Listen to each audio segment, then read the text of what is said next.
Eh bien, Seigneur, avec tous les versets que nous avons lus en introduction, les chants que nous avons chantés, je réalisais comment tout ce qui s'applique à Dieu le Père s'applique également à Jésus-Christ, son Fils. Et j'étais émerveillé de me rendre compte que ce Jésus qui a marché parmi nous, qui a marché parmi ces 12 apôtres qui nous ont donné le Nouveau Testament et qui ont servi à démarrer l'Église, que ce Jésus était également le Dieu qui avait créé l'univers. Dans le livre de l'Apocalypse, nous entendons les saints dire que tu es digne d'être adoré parce que tu as tout créé, mais aussi tu es digne d'être adoré parce que tu es l'agneau immolé. Et pour cela, Seigneur, alors que nous approchons de ta parole, et que nous parlons de choses bien terre à terre, puisque lorsque tu étais humain, tu marchais parmi nous, tu vivais comme nous, nous voulons en même temps avoir un grand respect et une grande référence pour la parole qui nous est annoncée, parce qu'elle nous parle du Dieu créateur de l'univers, du Dieu sauveur d'un peuple nombreux de millions de gens, et que nous verrons un jour face à face. Alors Seigneur, aide-nous par ton Saint-Esprit à comprendre cette parole, à expliquer cette parole et à voir comment elle s'applique dans notre vie. Nous te prions au nom de Jésus. Amen. Amen. Eh bien, depuis quelque temps, nous parlons des apôtres et j'aurais voulu finir aujourd'hui parce que j'aimerais continuer dans la vie de Jésus, mais comme je l'ai dit, tant qu'à parler des 12 que Jésus a choisis, autant faire le tour du sujet des apôtres jusqu'au bout. Et donc, aujourd'hui, on va parler des autres apôtres, parce que croyez-le ou non, il y a d'autres personnes qui sont appelées apôtres dans le Nouveau Testament. Et la semaine prochaine, on finira cela en parlant de l'apôtre Paul. Donc, je vous donne déjà un petit indice pour la semaine prochaine. Les apôtres, si vous avez écouté les 3-4 derniers messages, vous avez vu comment Jésus a choisi des disciples. Et parmi ces disciples-là, il a choisi 12 personnes pour le représenter, pour être ses témoins et pour être ses messagers. Alors, puisque les apôtres occupent une place si importante dans le plan de Dieu, nous devons considérer si, à la lumière du reste du Nouveau Testament, il n'y avait que 12 apôtres ou est-ce qu'il y en avait d'autres. Et donc, c'est mon premier point pour aujourd'hui. Est-ce que la Bible nous dit qu'il y a d'autres apôtres? Alors, je sais que lorsque je fais des messages comme ça, parfois ça peut paraître un peu technique, mais pour certains d'entre nous, nous ne connaissons pas ces choses-là. Et parfois, nous avons une confusion, puisque nous entendons d'autres personnes être appelées apôtres. Et si nous n'avons pas fait la distinction entre ces apôtres et les 12 que Jésus a choisis, nous pourrions être confus à savoir, bon, un apôtre, finalement, ce n'est pas si important que ça. Or, nous avons vu la semaine passée que Jésus a choisi spécifiquement 12 personnes pour être ses témoins, témoins de sa résurrection, témoins de sa vie et de sa résurrection, pour écrire le Nouveau Testament et pour être des messagers, pour être ceux qui vont, si vous voulez, démarrer l'Église de Jésus-Christ.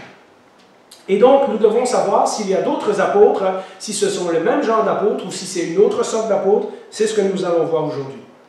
Alors, nous savons que dans les 12, il y en a un qui a trahi Jésus, Judas. Et que ce Judas s'est suicidé. Et donc, nous avons lu il y a quelques semaines dans Acte 1 que les apôtres se sont réunis avec les autres disciples, donc peut-être une centaine de personnes, et ils ont choisi un remplaçant pour Judas, qui était Matthias. Alors, certaines personnes pensent que la raison de choisir un remplaçant, c'était parce que dans Luc, on a vu que Jésus avait envoyé les apôtres 2 par 2. Et c'est vrai que lorsque nous lisons le début du livre des Actes, nous voyons Pierre et Jean tout le temps ensemble. Sauf que, comme je vous l'ai dit aussi, Jacques est mort assez rapidement, puisqu'il a été décapité par Hérode. Et donc, lorsque les apôtres sont morts, à l'avenir, on ne les a pas remplacés. Parce que ces 12-là étaient les 12 qui avaient été choisis pour être témoins de la mort, de la résurrection et de la parole de Jésus-Christ. Et donc, ces 12-là, quand on parle des 12 dans le livre des Actes, on parle des 11 plus Matthias. Donc, il y a encore 12 pour continuer le message de Jésus, si vous voulez. Et aussi, comme Pierre le dira, et dans mes notes, je vous ai mis tous ces textes-là, donc vous aurez beaucoup à lire chez vous. Dans Actes chapitre 1 également, Pierre dit, conformément à ce qui avait été annoncé dans les psaumes. Et dans les psaumes, on voit qu'il y avait une prophétie que quelqu'un allait trahir le Messie et qu'il allait être rejeté par Dieu et qu'il y aurait un autre qui prendrait sa place. Donc tout ça, ça se trouve dans Actes chapitre 1. Donc, si vous entendez parfois des gens dire que, en fait, il y avait les 11 et le 12e, ça aurait dû être l'apôtre Paul, il me semble que c'est assez clair, d'après Actes chapitre 1, que les 11 ont choisi un 12e pour remplacer Judas et qu'on va continuer à appeler ces gens-là les 12. L'apôtre Paul, c'est un cas à part qu'on va étudier la semaine prochaine.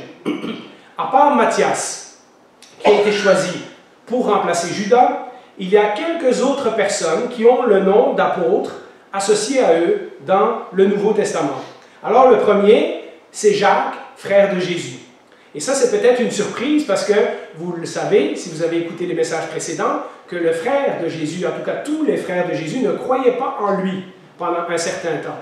Or, nous lisons, Paul nous dit dans Corinthiens que Jésus était apparu à plusieurs personnes, non seulement les 12, les 11 apôtres qui restaient, mais également toute une série de gens, dont Jacques. Et donc, on sait que le jour de la Pentecôte, ça c'est aussi dans Actes chapitre 1, les frères de Jésus, la mère de Jésus, les 120 disciples de Jésus, ils sont tous ensemble dans la chambre haute en train de prier lorsqu'ils reçoivent le Saint-Esprit. Ce qui veut dire qu'entre la résurrection de Jésus et le jour de la Pentecôte, les frères de Jésus ont cru en lui. Alors, Jacques est mentionné comme un apôtre. Regardez ce que Paul dit lorsqu'il écrit la lettre aux Galates quelques années plus tard. Dans Galates 1,19, il dit « Mais je n'ai vu aucun apôtre, si ce n'est Jacques, le frère du Seigneur. » Et donc, Paul semble dire que parmi les apôtres, il y a également maintenant Jacques, qui est l'auteur de la lettre de Jacques. Donc, ce n'est pas le même Jacques qui est le frère de Jean. Ce Jacques-là, c'est celui qui va se faire couper la tête par Hérode. Alors, ce Jacques-là, le frère de Jésus, s'est converti, croit en lui, il va devenir un leader de l'église de Jérusalem et Galates 1,19 nous dit que Paul a rencontré les apôtres et il a rencontré Jacques qu'il considère comme un apôtre. Nous savons que Jésus lui est apparu, je l'ai dit tantôt, dans 1 Corinthiens 15, quand Paul cite la liste des témoins, il dit que Jésus est apparu à Jacques. Et bien sûr, Jacques étant le frère de Jésus, il le connaissait depuis son enfance. Et Jésus étant le premier-né de la famille, eh bien Jacques, c'est le petit frère. Jacques, Jude et tous les autres, eh bien c'est les frères plus jeunes de Jésus. Et donc il y a un peu cette autorité de Jésus qui, surtout à cette époque-là, puisque le premier-né prenait la place du père lorsque le père était décédé, eh bien on peut imaginer que les frères de Jésus, même s'ils ne croyaient pas en lui, avaient quand même un respect pour lui parce qu'il était le frère aîné. Donc, même si Jacques n'a pas cru en Jésus lorsque Jésus faisait ses 3 ans de ministère, Jacques s'est converti. Jacques a quand même entendu parler de toutes les affaires de Jésus. Jacques était élevé avec Jésus, donc il est bien placé pour être un témoin de Jésus, pour être un apôtre. Quand on lit dans Actes 15 également, lorsqu'il y a un problème avec l'église d'Antioche, et que Paul et Barnabas viennent voir les apôtres à Jérusalem pour leur demander qu'est-ce qu'on doit faire dans telle circonstance. Pierre fait un long discours, et après ça, c'est Jacques qui se lève et qui donne la conclusion, et qui dit, comme Pierre l'a dit, etc., etc., donc je vous suggère qu'on ne rajoute pas un fardeau supplémentaire pour les non-juifs qui ont cru. Et donc c'est Jacques qui a le dernier mot dans cette conversation-là. Et donc on voit que Jacques a la même autorité que l'apôtre Pierre dans cette circonstance-là. Quand Jacques parle, tout le monde écoute, comme quand c'est Pierre qui parle. Si Jacques n'avait pas été un apôtre, il n'aurait pas pu avoir cette autorité-là. Il n'aurait pas parlé après Pierre. Paul semble aussi affirmer que d'autres frères de Jésus sont nommés des apôtres, parce que dans 1 Corinthiens 9,5, nous lisons ceci. On se plaint que l'apôtre Paul, les Corinthiens, c'est une église spéciale. Hein? Paul a eu beaucoup d'ennuis avec eux. Pourtant, c'était une église qu'il aimait chèrement. Mais il se plaignait que comment ça se fait que Paul, lui, n'a pas de femme, etc. Et voilà. Et dans ce contexte, il dit, n'avons-nous pas le droit d'emmener avec nous une sœur qui soit notre femme, comme le font les autres apôtres, les frères du Seigneur et Céphas. Céphas, c'est le nom de Pierre. Donc, il est en train de dire, les apôtres, parmi eux, les frères du Seigneur et Pierre, ont chacun une femme, ont chacun une épouse. Et donc, ce texte nous indique que probablement d'autres frères de Jésus étaient considérés comme des apôtres aussi.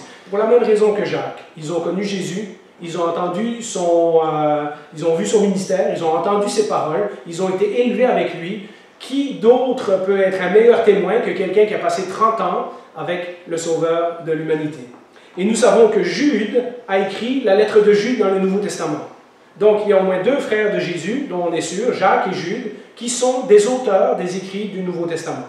Et donc, comme on l'a dit la dernière fois, les apôtres avaient cette prérogative d'être les messagers de la part de Jésus. Et donc, lorsque Jacques et Jude écrivent leurs lettres, ils sont reconnus au même titre d'apôtres. Cela m'amène, à part ces deux-là, cela m'amène à une autre question. Est-ce qu'il y a une autre sorte d'apôtre? Et vous allez voir comment je vais conclure tout ça. Donc là, je vous donne l'information et à la fin, on va faire une conclusion avec tout ça. Eh bien, quelques autres personnes dans le Nouveau Testament sont appelées apôtres, mais avec une différence par rapport à ce que je viens de dire sur Jacques et Jude. C'est-à-dire, ils n'ont pas tout à fait les mêmes critères que Jacques et que Jude. Le premier, c'est Barnabas. Si vous avez lu des textes, vous avez peut-être remarqué que Barnabas est appelé parfois un apôtre. Lorsque Paul et Barnabas visitent la ville de Lystre, ils guérissent un homme qui était paralysé. Et la foule les prend pour des dieux. Ils disent « Ah, c'est des dieux grecs qui sont venus sous forme humaine. » Et la foule se met à les adorer. Et alors, nous lisons la réaction dans Actes 14, 14. « Quand ils apprirent cela, les apôtres Barnabas et Paul déchirèrent leurs vêtements et se précipitèrent vers la foule. » Et ça, c'est tout l'épisode, vous lirez dans Acte 14, c'est tout l'épisode où il dit « Non, non, nous, on est des hommes comme vous. On vous annonce pas nous-mêmes, on vous annonce Jésus-Christ. » Donc, ils ne prennent pas sur eux l'adoration des gens, mais ils disent « Non, non, le seul qui mérite d'être adoré, c'est le Dieu qui a créé toutes choses. » Et donc, Barnabas, dans ce verset, comme vous voyez, les apôtres Barnabas et Paul déchirèrent leurs vêtements et se précipitèrent vers la foule. Alors, on sait que Paul est un apôtre, il le dit dans toutes ses lettres, donc on en parlera la semaine prochaine, mais Barnabas est nommé en compagnie de l'apôtre Paul dans cette lettre. Alors, je vous disais tantôt qu'il y avait une petite différence, c'est qu'il est considéré dans une autre catégorie que les 12. Dans Acte 4, et ça aussi c'est dans mes notes, quand vous recevrez les notes, je vous encourage vraiment à les lire parce que vous aurez beaucoup de versets dedans que je ne peux pas dire aujourd'hui. Dans Actes chapitre 4, ça nous dit que Barnabas a vendu un champ et l'a apporté aux pieds des apôtres. Donc il ne se considère pas lui-même l'équivalent en tant qu'apôtre, le même équivalent que les 12 apôtres. Il est apôtre dans le sens envoyé. Vous vous rappelez, la dernière fois, je vous ai dit que disciple, ça veut dire étudiant, et apôtre, ça veut dire envoyé ou messager. Donc, c'est le même mot qui est utilisé dans le Nouveau Testament, et parfois, on a du mal, quand on voit le mot apostolos ou apostoloi, on a du mal à savoir est-ce que ça veut dire apôtre, comme les 12 apôtres, ou est-ce que ça veut dire envoyé. Barnabas est envoyé par l'Église d'Antioche, et ça c'est dans Actes chapitre 13 ou 14, et il n'a pas la même autorité que les 12 qui ont vécu leurs 3 ans avec Jésus.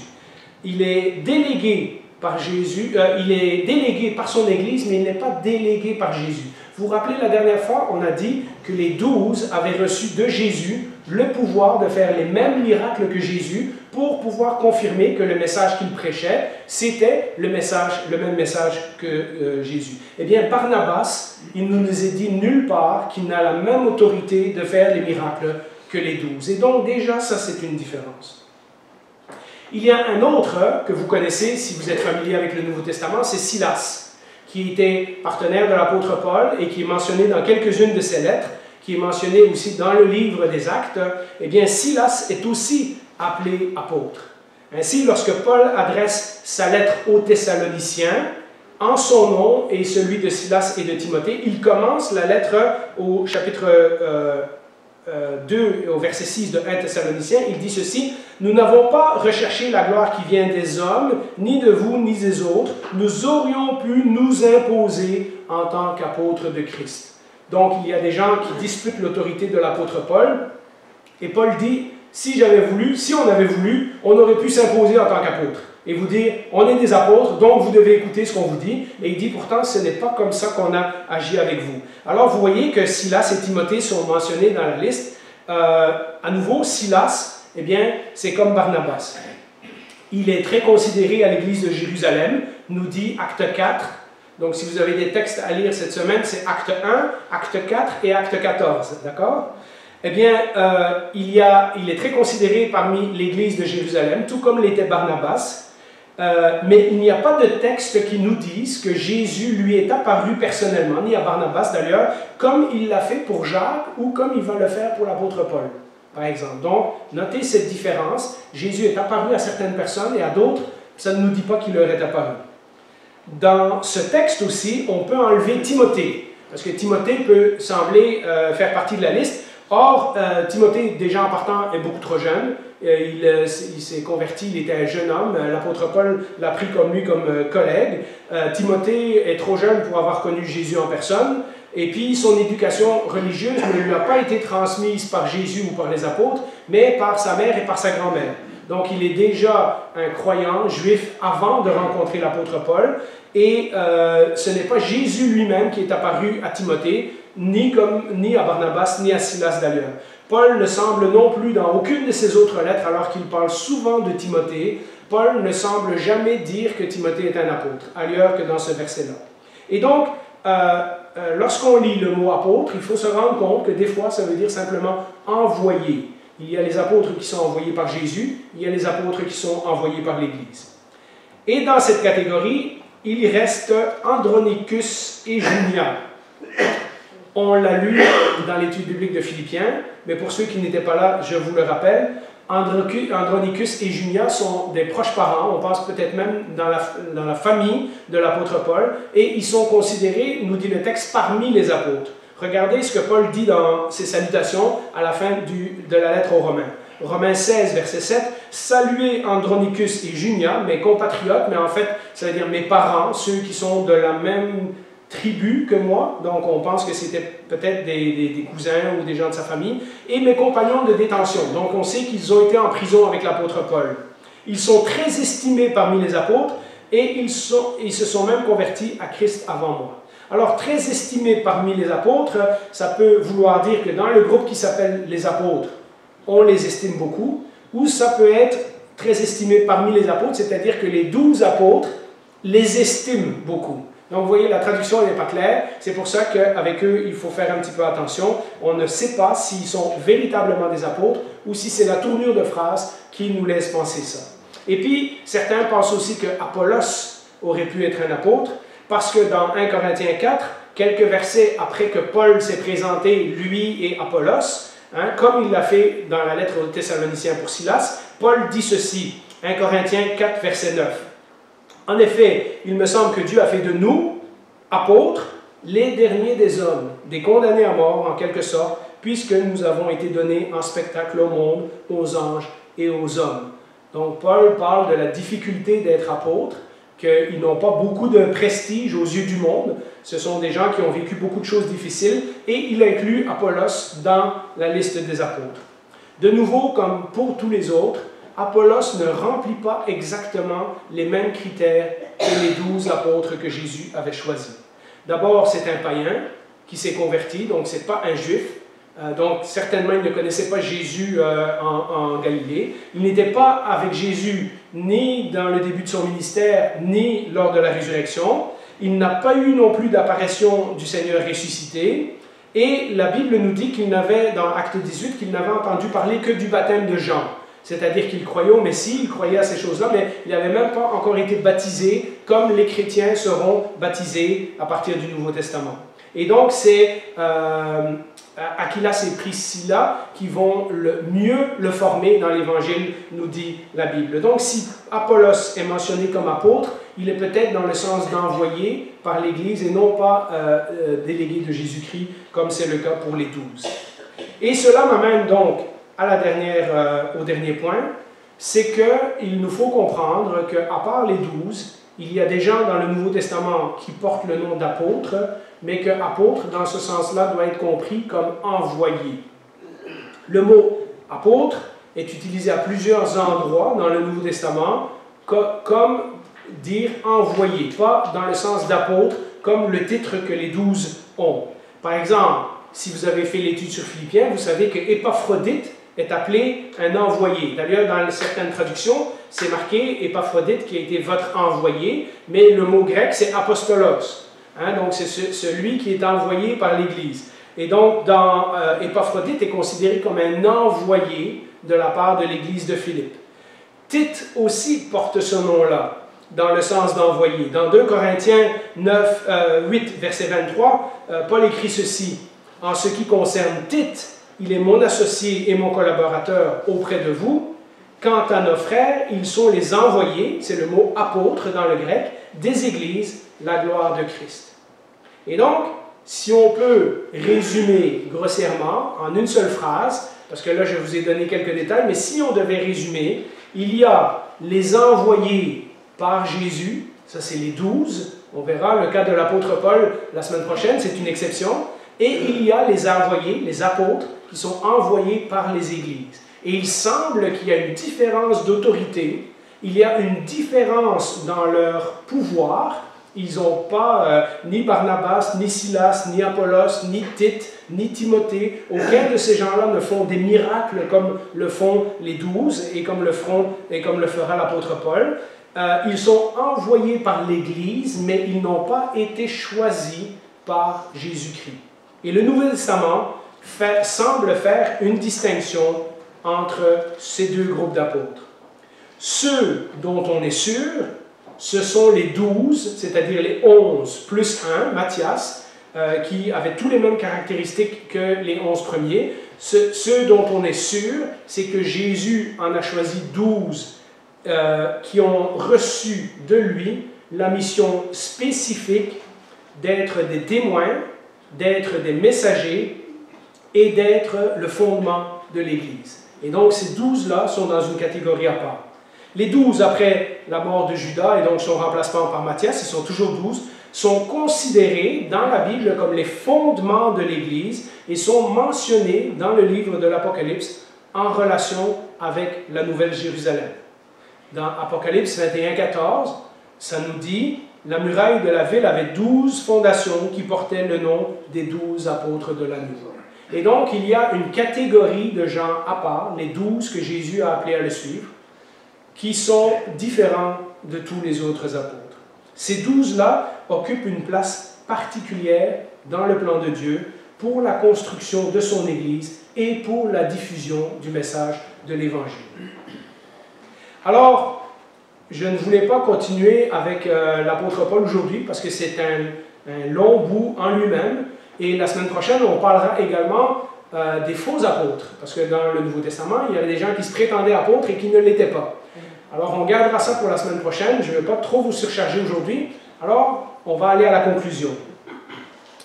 Malgré la présence, dans tous les textes que je viens de vous lire, d'une autre sorte d'apôtres dans le Nouveau Testament, on a dit, il y a les apôtres dans le sens envoyés par Jésus, et il y a les apôtres dans le sens envoyés par les églises. Eh bien, le Seigneur, dans sa grande sagesse, a choisi 12 hommes pour être ses témoins et pour prêcher la bonne nouvelle du salut en Jésus-Christ. En d'autres mots, comme on avait conclu la dernière fois, il a choisi 12 hommes pour en faire des pêcheurs d'hommes. Ces 12-là ont eu une mission particulière. Quand ces 12-là pêchaient des poissons, sous la direction de Jésus, ils ont fait une pêche miraculeuse. Vous vous en rappelez? Quand Jésus a dit « Non, jetez de l'autre côté » et que les barques étaient pleines. Et vous savez, Jésus a refait ce même miracle après sa résurrection. Il y a 2 pêches miraculeuses. Les apôtres ne sont pas sûrs de ce qui se passe depuis que Jésus est ressuscité. Ils sont retournés pêcher, nous dit Jean 21. Et puis pendant qu'ils sont en train de pêcher, ils n'ont rien ramassé.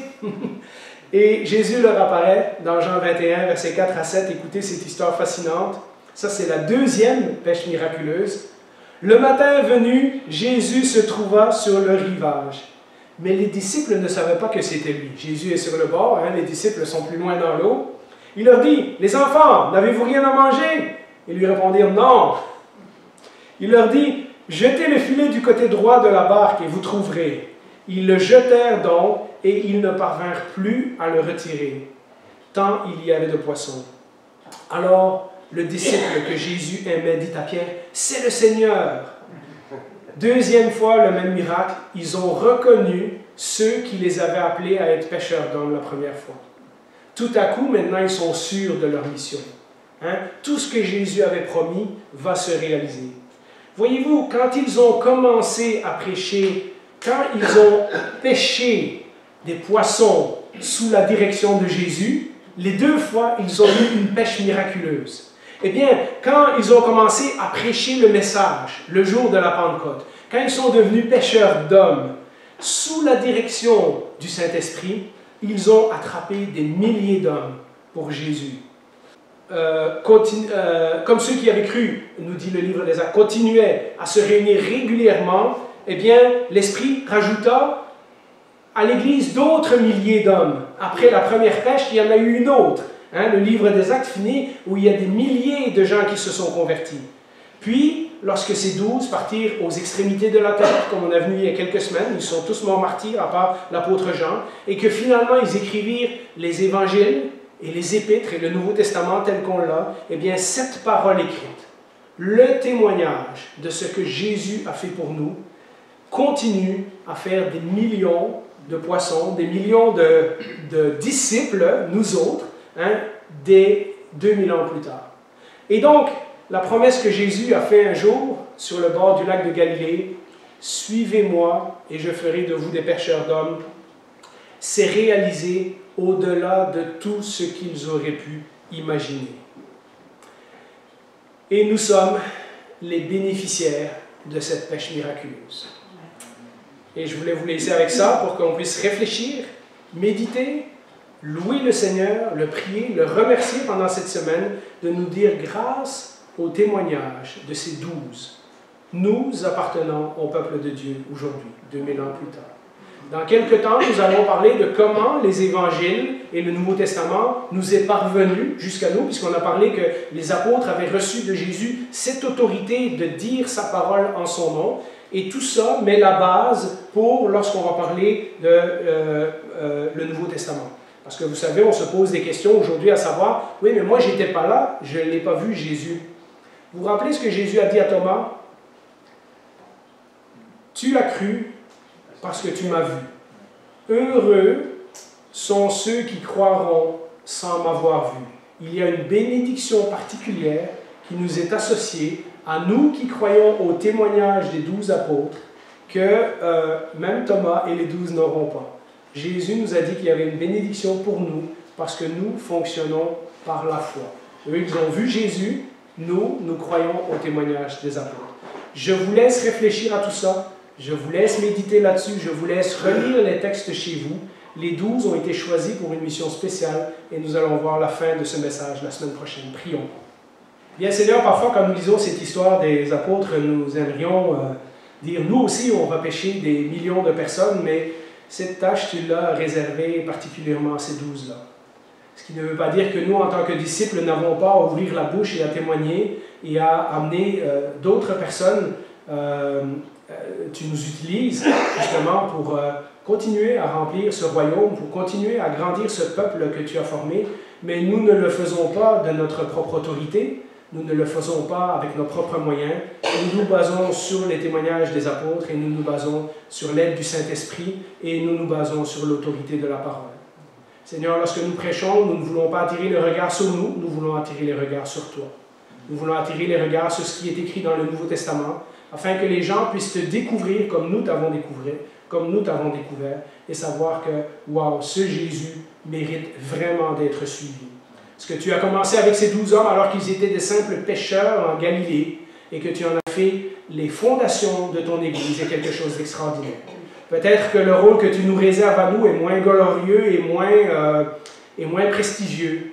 Et pourtant, nous voulons te remercier parce que dans ta grande sagesse et ta grande bonté, tu as choisi de nous utiliser comme des outils dans ton royaume.